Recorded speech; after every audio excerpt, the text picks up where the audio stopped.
Welcome, everybody. This is Dr. Doug Pernikoff of Dr. Doug's All Things Animal Radio Show, and my co-host and lovely lady, Miss Cindy Vickers. You want to say hi? Hi, Doug. Hi, everybody who's listening. Oh, she's so grand. I want to welcome everybody today. We are going to be speaking about dog parks, and we have two special guests with us. We have Tom McCarthy, who's the park director in the city of Chesterfield and has been intimately involved with the Chesterfield Park, a very successful program. And we came across a wonderful patron of the park, Dennis Sharon, and he's had 4 years experience working at this particular park. And we're going to visit with them and just kind of ask some questions and understand what it takes to create a park and why is it useful and what does it do to the community or give to the community. Well, Dennis has been dubbed the mayor of the park. He's just not a... One time the sheriff, but I had to correct him.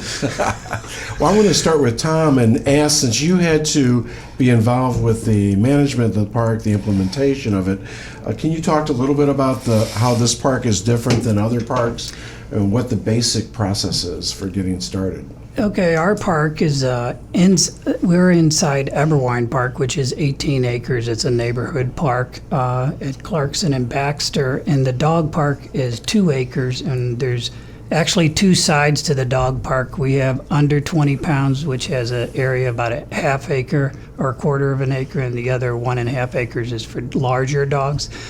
Ours is a membership park, so you have to be a resident of Chesterfield. You have to go to City Hall, show that your dog has all their vet checkups and shots and neutered and spayed, and then you pay a fee each year, and then you have free access to the dog park whenever it's open. Combination lock? There's a combination lock, top secret. Oh. And so that's sort of the gatekeeper, hopefully. So I think our park's pretty successful, and Dennis, I think, is a pretty happy user of the park, and we have a little over 600 registered users. Wow. So what's the busiest day of the week? Is it always a weekend, Dennis? Or? I would say Monday through Friday, the rush hour, 3 to 6. Seriously? Depending on the weather. Warmer weather, spring and summer. If it's too hot, people come late, right before dark. But there's probably a group that we tend to see about 100 to 150 regulars. Wow. On a daily or 5 or 6 times a week. Yeah, I've been there a number of times. It's really a nice place. And what I noted was there isn't a lot of heavy sense of control or management from the city. I don't see city people kind of policing. So this is something, is pretty much policed by the patrons? Yeah, very autonomous. I think the city tends to come, Tom has done a really good job with the park, and Kurt Chambers, who runs the park, young man, he's done a tremendous job keeping it clean, and he gets along with everybody. He's, to a fault, trying to keep it so nicely maintained. But we maintain it. The regulars tend to self-police it, and we all get along real well. That's great. I have a question. Why do you go to the dog park? I go there for, I first initially started going because my knees were bad and my dog was getting older. So we went up there, and we didn't used to hike a lot more often when he was young.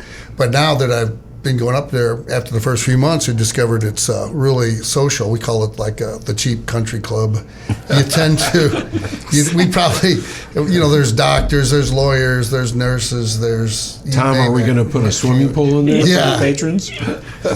Do you have... Maybe we should raise the fees. We do have a pool. But it's a water pool for the dogs. Is it like a baby pool? Yeah. Well, it's a lot nicer than a baby pool. It's a stone waterfall feature with a pool that circulates through, and it has a little bit of chlorination in it. So, and that's in the large dog park. And then we also have a smaller waterfall feature for the little 20-pound less dogs to play in. So.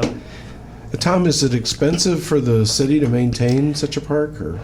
The $30 country club dog park fee does not cover the total cost. So it's expensive, but it's an amenity that has developed a sense of community for the people that use it, and it's different from the people that go to the sports complex and play baseball or softball or soccer, or the amphitheater or the swimming pool. So it's a whole different segment that brings people together. I tell you that years ago I lived in Clayton, and we had an unofficial dog park there at the time, and I don't know that I would have known anybody in my neighborhood had I not gone to the dog park. It's where I met everybody, and people are pretty regular, you know, when they go to work, because they're there with their dog before work and after work, and it was very, very friendly, you know. I think there's that commonality of just want my dog I really just want my dog to get tired so I can go home and watch a movie. So Dennis, do you see the groups kind of segmenting by friendships that are developing, and then do you guys socialize outside of the park hours? Yeah, we do. Most everyone up there, the regulars, and some people, you know, we try to greet them just because we're all friends up there. And most people, after a time or two of visit, become adjusted, kind of know what, you know, they're not intimidated or fearful of the dogs. But there's quite a group now. Our good friend Jerry Bernstein, he passed away a month ago with that ice storm. And he would go there 2 times he a was day. there twice. He was a big regular, and he was loved and missed by all. So it's quite a group. Well, when we think about that, we don't really talk, and you're a trainer, Cindy, but the socialization between the animals, as well as the socialization between the patrons, is kind of interesting. What do you think about? I think that the kind of friendship that you make with the people is really one of the bigger perks. And I am mostly pro dog park, but when we talked about this, we said the good, the bad, and the ugly. And so I'd like to hear more about what you think the good is, and I will throw in my 2 cents about that. But I think that there are genuine concerns, and it has to do with behavior. And Of the patron or the dog? Yes, of the patron, of my family when they go. No, when people don't have a good idea of how to manage their dog or how to assess their dog, if their dog is kind of a bully, and you cannot really see how stressed a dog is getting. If somebody is not able to recognize those skills and remove the dog who is the bully, or remove the dog who is being bullied, you could be creating, a even bigger problem. But nobody wants their dog to be bullied, like nobody wants their kid to be bullied. And so, does this come up? And if it does, what do you do? We've had a few situations where we've had some dogs get into it, and sometimes it's just a lot of growling and barking and maybe a little dominance, and the dog's pinned, and things are resolved and it's over. There's other situations where we've had dogs getting in a scrap, and someone's dog ends up with a substantial medical bill. And with our park in Chesterfield, if your dog inflicts damage to another dog, you're the dog owner that is inflicting the issue on the other dog. They are supposed to pay the vet bills. In most situations, the owners can work it out and the vet bills get paid. There are some situations where we have had to tell people they can't bring their dog back, or I've had to say you need to go get training for your dog, and so you can control your dog, or maybe you need to look at times when you come to the dog park and your dog can't handle being there when there's so many other dogs there, or your dog should be on the small side of the dog park because he's a yapper and he's a 20-pound taco dog, and he's always barking in the face of the big dogs, and dogs get. So I'm not a dog expert. Well, I've got 2 things I want to say about that, about the small dog thing, but also I'm going to guess that you might have this rule, but I've seen that many dog parks do, and the rule is they cannot come in, and in the dog park they can't wear prong collars or choke collars or even harnesses, because they might just be playing and then somebody gets hooked by the collar, and now it's a fight where it would never have been a fight, but it puts them in a panic situation. So those collars, other than a buckle collar, should come off while playing, or anything that could get hooked. And that's why you can't have a leash on. You can, even as a vet, they can step on it and then they trip and somebody could blow out a knee or those kinds of things.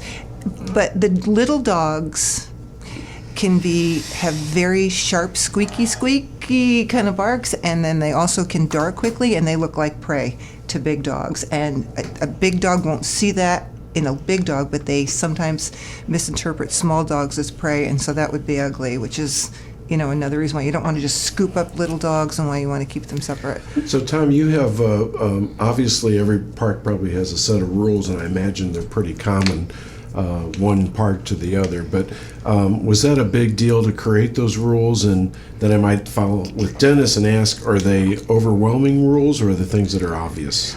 The rules to develop them weren't, but after the first year, we had to add additional rules to sort of clarify things. And, we continued to look at those on a yearly basis and say, is there something new that we need to do? The leash law, we talk about no leashes in the park, no choke collars, no training devices, the zappers and those kind of things. That's just not a good idea in the park. And the other big issue is no treats or food. I know. Because you give a dog a treat and then you got a dog that's more alpha and it gets ugly real quick. And a dog that is super friendly could turn, on another dog because someone's handing out treats or whatever, which is awful. If you have a dog that you know is a resource guarder, it's probably not a good dog to bring to a dog park. Okay. So there are issues that we don't always think about. We just think it's going to be a great playground and we're going to have fun.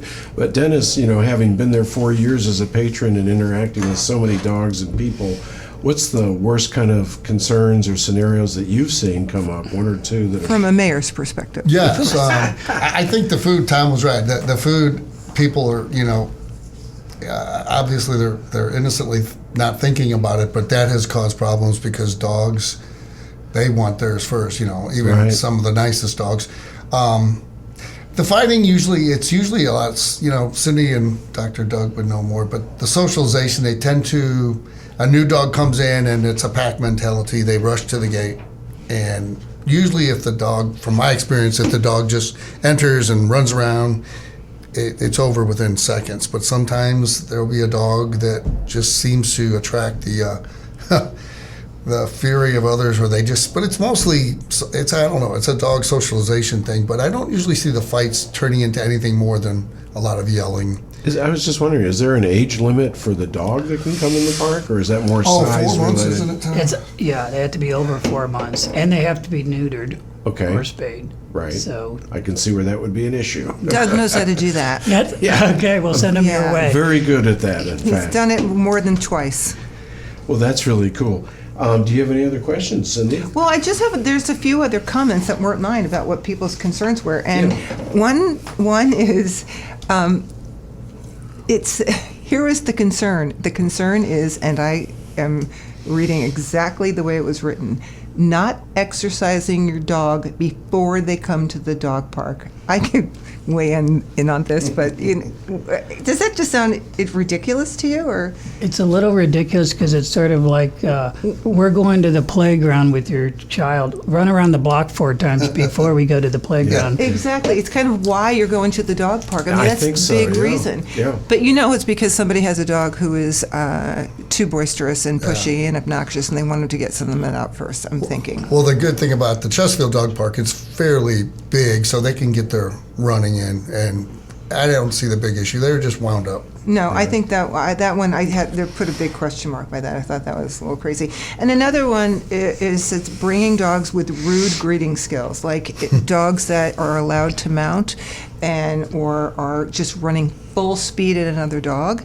And there's one more thing that directly links to that, and it's allowing dogs to just work it out. And they're saying, this is a problem. You need to interfere. And don't let them just work it out, because sometimes a little thing escalates into a big thing, and then you step in, because still you need to be the owner.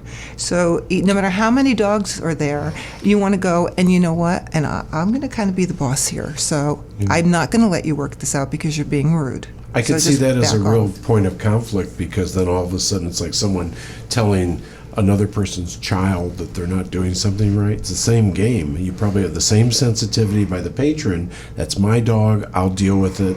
Stuff Well, like that. I would hope you would do it to your own dog, and the other person would. Right, that's the part. Get the cue. You have to also pay attention. It's like bringing your child to the swimming pool. You don't just because there's a lifeguard there or there's other people there, you don't turn your head. It's you bring your dog to the dog park, you're still responsible for your dog. I really appreciate your visiting with us today. You guys have given us a great amount of good information. So if you're interested, join a dog park. If you don't have one in your area, talk to your park rec department and see what the process is to start it. And we're going to be taking off. We'll be back and answer some phone calls from our visitors, and we'll be able to discuss more about it. Thank you.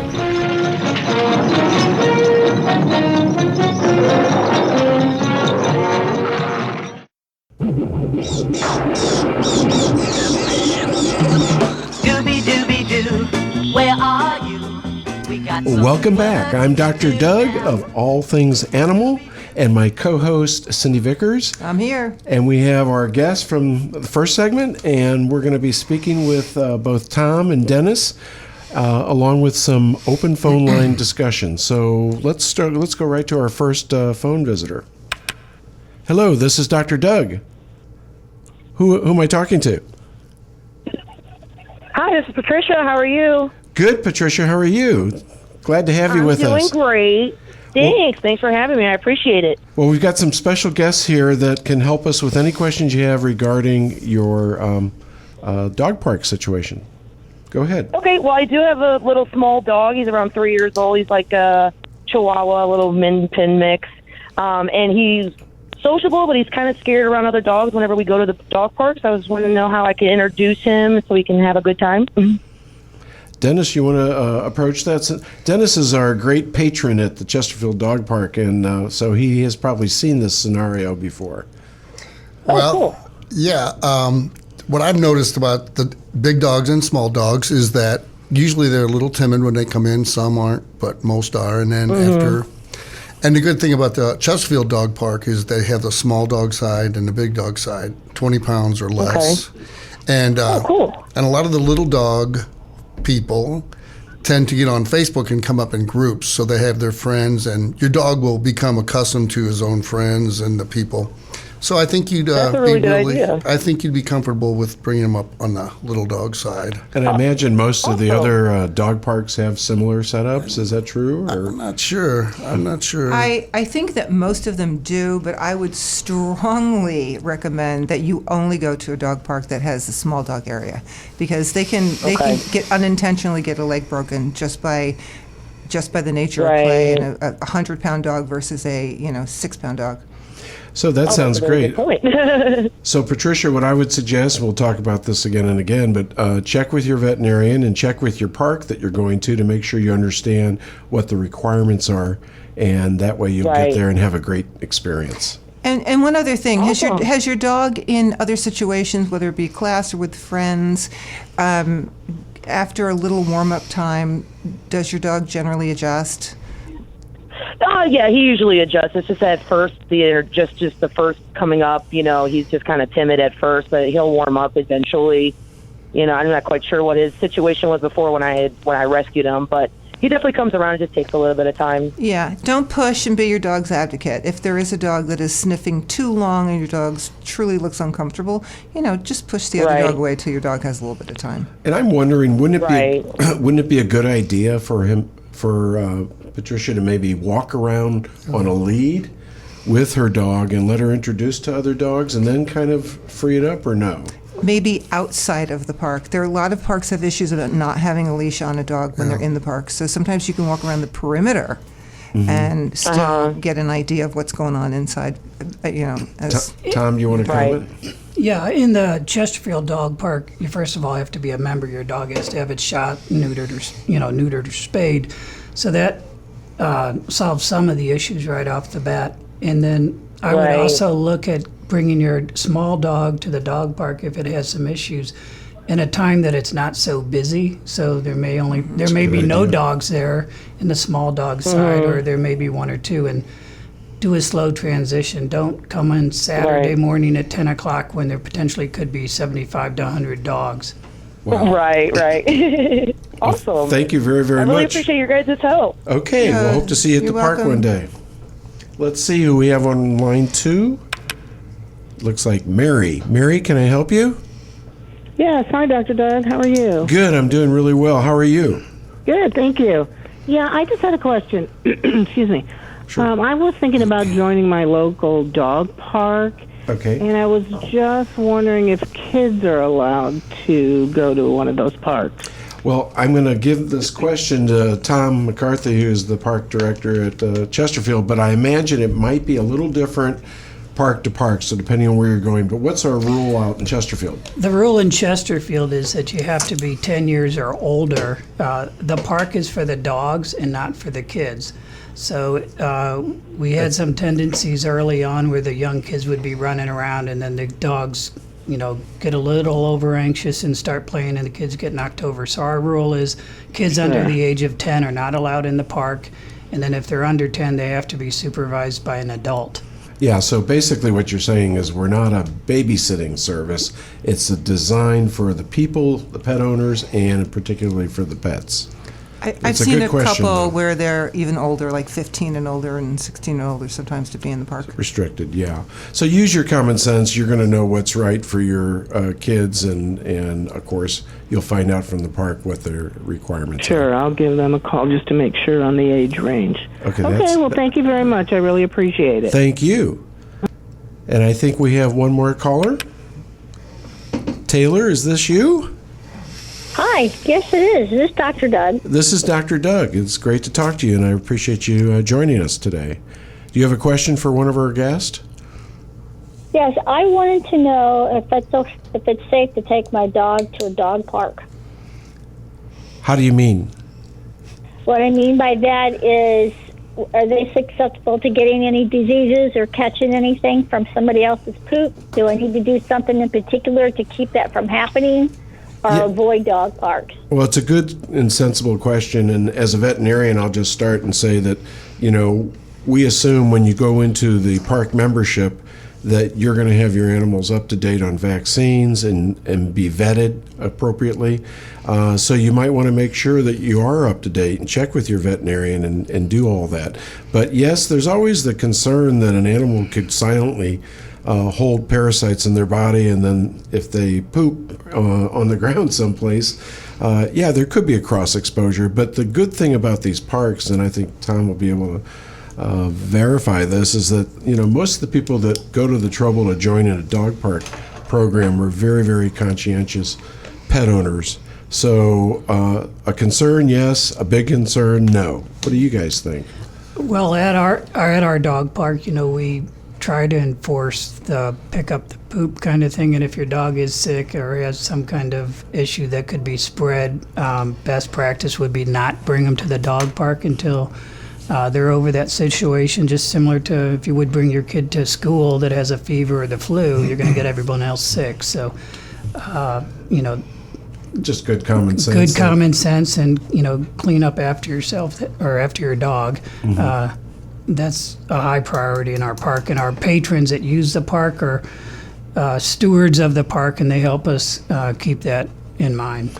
Dennis, do they have at your park, do they have like poopy bags or stations where you can get that equipment? Of course. Yeah, they have them on the outside and two on the inside of the park, and they have a trash can right there that's made for that specifically.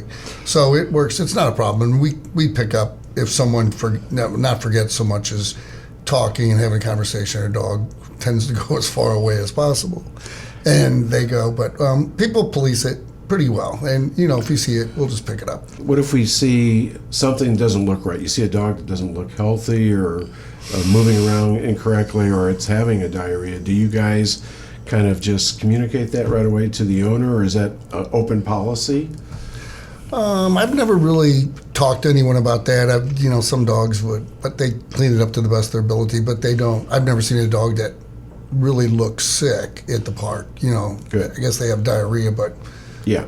what dog doesn't? I guess at one time or another.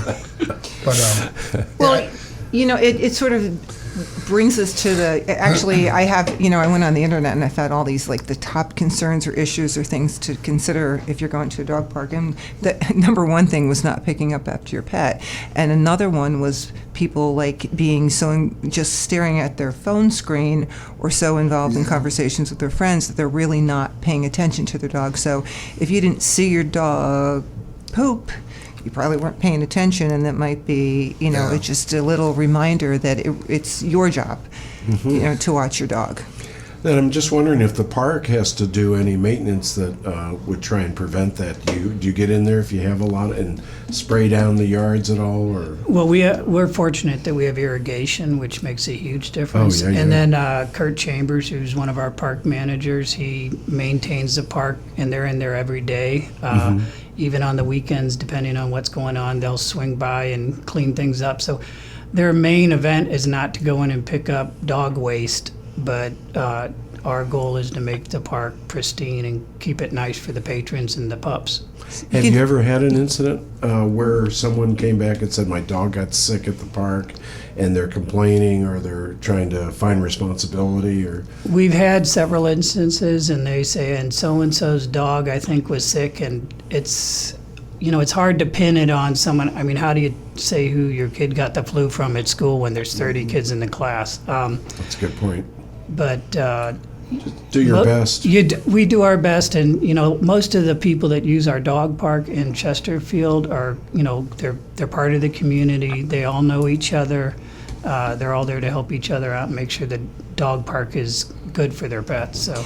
Well, you don't have to go to the dog park either. I mean, there's nobody says you have to go to the dog park, so it's really your choice. But if you walk your dog, you have the same considerations. I mean, other people walk in the place that you walk your dog. Other dogs walk maybe on the route that you walk your dog. So all of these things could come up just in a daily walk. And, everybody's sort of in agreement, be a good citizen and Yes. pick up, and sometimes it's not a perfect Yeah, I think that world. makes sense. It always comes down to that, your responsibility as a pet owner.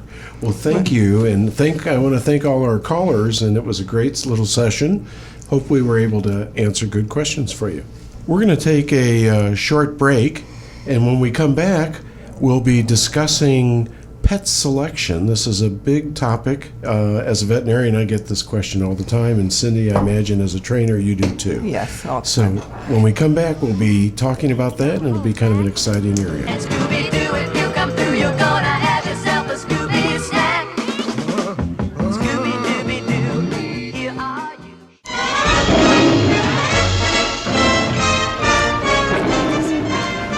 you. Welcome back. I'm so happy. This is Dr. Doug Pernikoff of Dr. Doug's All Things Animal, the Clarkson Wilson Veterinary Clinic, and my co-host, my lovely co-host, and very bright co-host, Cindy Vickers. Thank you so much. Okay, send me the money and for that. Show me the money. Okay. We are going into a segment now. We're going to talk about a very interesting topic. I get this question all the time in the veterinary clinic, and I imagine Cindy does as well as a trainer in the field. But how do we best select a pet for our family or our family situation? Well, Cindy, as a trainer, do you get that question a lot? I do, and I was going to say you go first, but I have, of course, as always, I have quite a bit to say on this topic.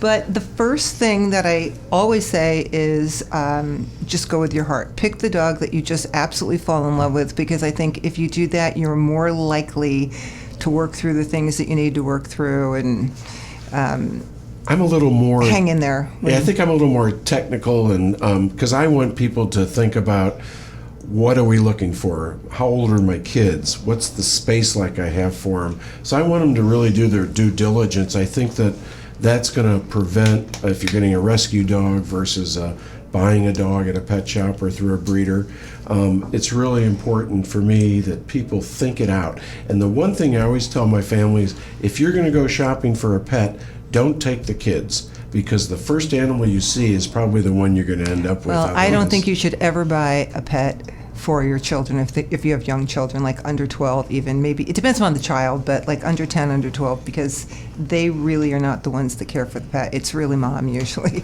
That's true, but your kids have been calling me a lot, complaining they never got to have a pet when they were young. So. Oh, yeah. Yeah.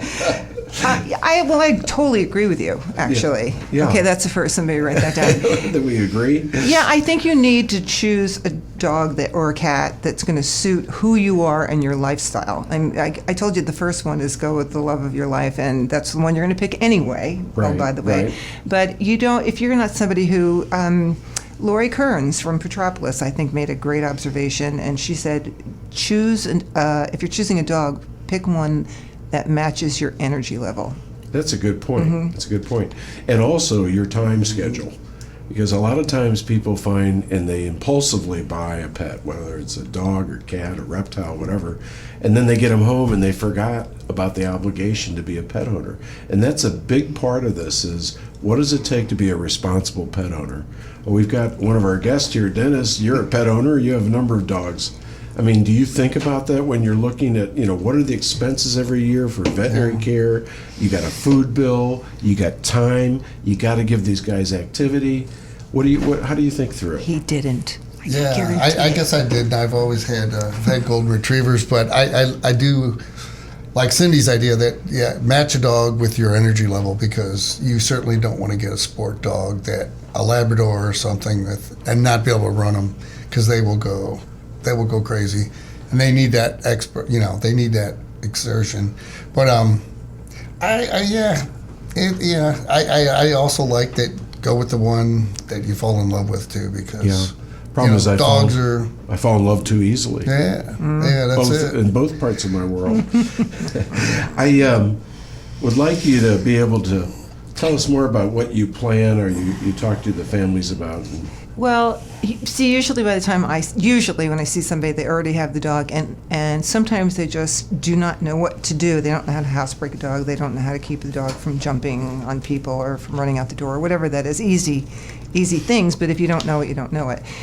If it's before they get a pet, I really think it's a good idea to do temperament testing, even though temperament testing is not really particularly reliable. But you want especially for puppies or kittens, it would be really tough.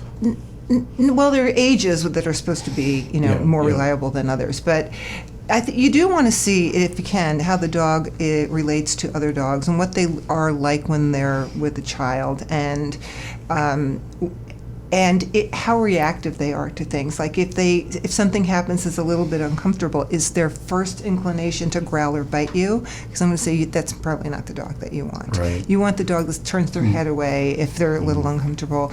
And I think hair is a big deal too. I hear more people who get upset and get rid of their pets because they cannot deal with the dog hair. And I think you need to get a handle on that and know what you can stand and not. And I think long-haired dogs it's easier than the short-haired ones. Sometimes, yeah. And I think it's really important to tell people that they should sit down with their veterinarian, or if they know a trainer, or talk to as many people, get online on a blog, whatever you want to do, and discuss your plans and what you think is best for your family, and get some input from people that have been around the field for a long time. I think that's a really and good I think purebred dogs are perfectly wonderful, and if that's what you want, that's great. I mean, I've rescued quite a few dogs, and I love that also, but whatever you want. But if it is a purebred, often there are health problems that are associated specifically with that breed, and you should talk to the breeder and your vet to really know this happens often in this breed. Right. Whether it's something with their eyes or their heart or whatever it might be. And I don't like to partition and label dogs just like you don't label people. This breed is a bad breed. I just don't believe that. I think it really is individual by individual, but certainly there are breeds that either have been bred a specific way to be a little more aggressive or a little more hyper if they're a working breed. So that's really important. I think that's where your veterinarian and pet people can really help guide you a lot. So, Tom, you have a pet.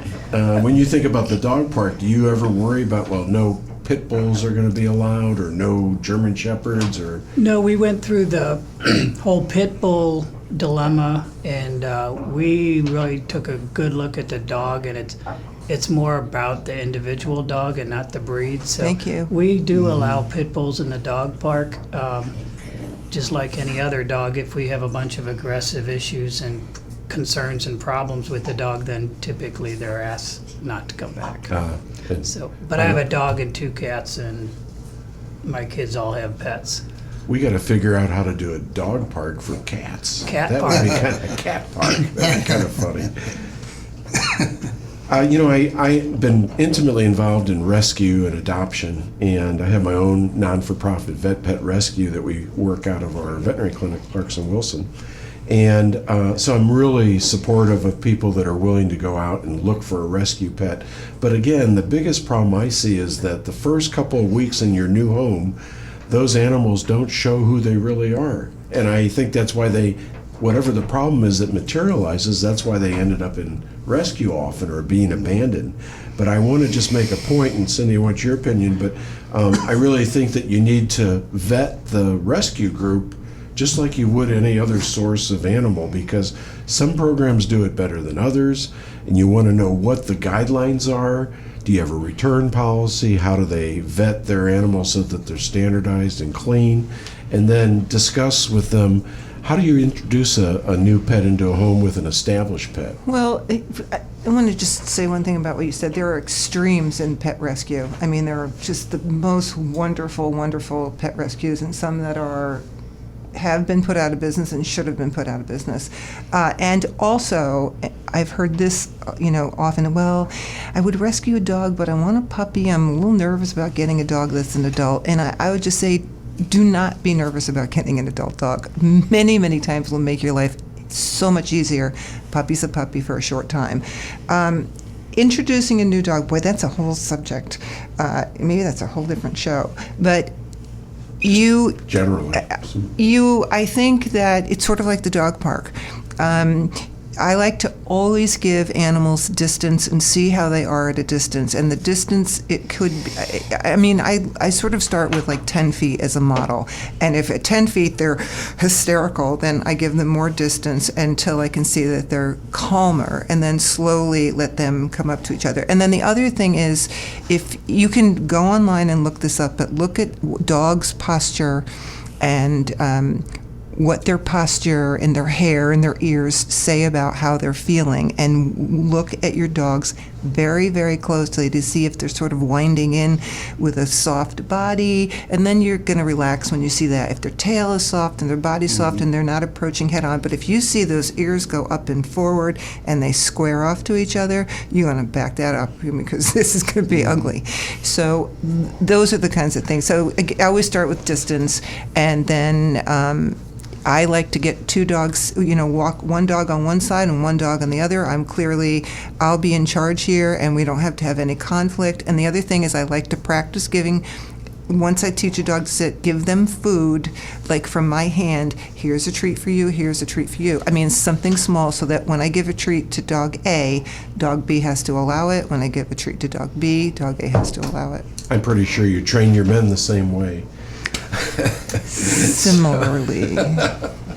So I think people have a right to ask whatever questions they want to these rescue teams, and make sure that you're going to get post-adoption support. You don't want to be just, you got the pet, now you're hanging on your own, and you don't know how to deal with these things, because a lot of times those animals get returned and then they go to a worse situation than they started. And I think you can also ask them, where are you getting your pets from? Because there are, believe it or not, rescue groups that go into these auctions that are supported by the puppy mills. And the puppy mills found they had a new outlet. They could sell, let's say, a purebred puppy for $200, send it to one of these auctions. The auctions would sell it for $400 because it was a purebred. So you need to ask those questions. You can't see my eye roll back on the radio, but it's horrible. It's a horrible situation, but it's happening more and more. Well, and then you have people who are saying, I know, that's horrible, I don't want to support a puppy mill, but now I'm worried about that dog and I still want to take care of it. So it's a sticky situation. Really sticky. I think that's about all the time we have for this segment, and we will be back in a few minutes to recap, discuss what we've accomplished today. Thank you.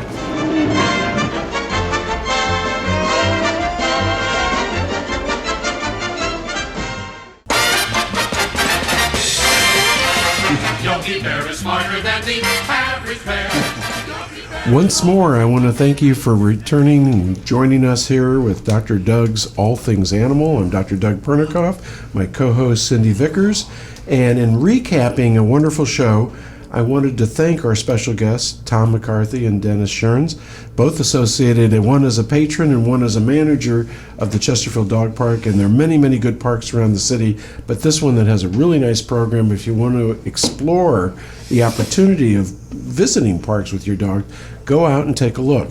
Now, again, as was discussed earlier, most dog parks are either going to be membership or open community. So you want to find out before you approach a park to make sure that you understand the rules that go with being a member and you understand what your responsibility as a pet owner and a patron at the park.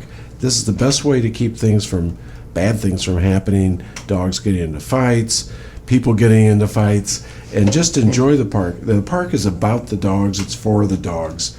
And fortunately, the great advantage is that you also learn there's an opportunity to meet many, many new people and develop new friendships beyond just the dog park experience. And our second section had to do with pet selection. And here I think the best point to make is that you have to practice due diligence. You can't be impulsive. You got to sit down as a family first, think about what's going to be best for your pet, for your household in a pet form. And then secondarily, talk to people that have had a lot of pets, talk to your veterinarian, and make sure you understand the real responsibility, the cost of managing a pet throughout its lifetime. And now I want to invite Cindy to tell us, give us an update on any events that are relevant to this time period. Well, I found some things I thought were really, maybe they're things I just think are fun, but I do think these sound fun. So on the 11th and 12th, Purina Farms, there's the Gateway Australian Shepherd Club is doing a chill chaser. So there's some kind of a race out there with dogs, and cool. I'm going to say anything that happens at Purina Farms, I would go to their website and just get more detailed information. But I thought that sounded fun. And they also have another really cool thing, and this goes on every week. The upcoming ones are the 14th, the 21st, and 28th of February, and it is a winter practice. So you can go to either practice agility or practice obedience, rally, or confirmation. There's no formal class. You just go in. It costs $10. You sign up in the area or as many areas that you want to go to, and then the proceeds go to local animal welfare groups. So it's a great place to practice, and you need places to practice those things. St. Louis Pet Rescue is going to be at Petco and PetSmart, the Petco in Gravois Bluffs, the PetSmart in Sunset Hills. You could go to the AKC Museum of the Dog, or you could go to the Wolf Sanctuary and you could actually adopt a wolf. Are those weekend events? Yes. Okay. So this is all for the upcoming weekend. And last but definitely not least, the World Bird Sanctuary. They have owl prowls, they have keeper chats, they've got a gala that's actually February 11th. So, you have to get right on that. But Thank you so much. Well, next week's show topic is going to be about special pet services. So there are people that don't like their dogs or cats going to a boarding facility. They don't even like to take them out for grooming, sometimes not even for veterinary care. So there are a lot of programs around St. Louis that help support veterinary care programs, whether they come in your home and they stay at your home or they come and visit your pet. They take your pet out on a day kind of a day event. And we just want to discuss some of those great opportunities. St. Louis is a very strong pet ownership community. We have a lot of support groups, a lot of activities, and I think we'll learn more and more about them as our show develops over the months to come. So I just want to thank everybody. This is Dr. Doug Pernikoff from Dr. Doug's All Things Animal and Cindy Vickers. bye-bye, everybody. And we are all from the Clarkson Wilson Veterinary Clinic in Chesterfield, Missouri. If you have questions, you can come and join us at www.clarksonwilsonvet.com or give us a call at 636-530-1808. Thanks again for joining us.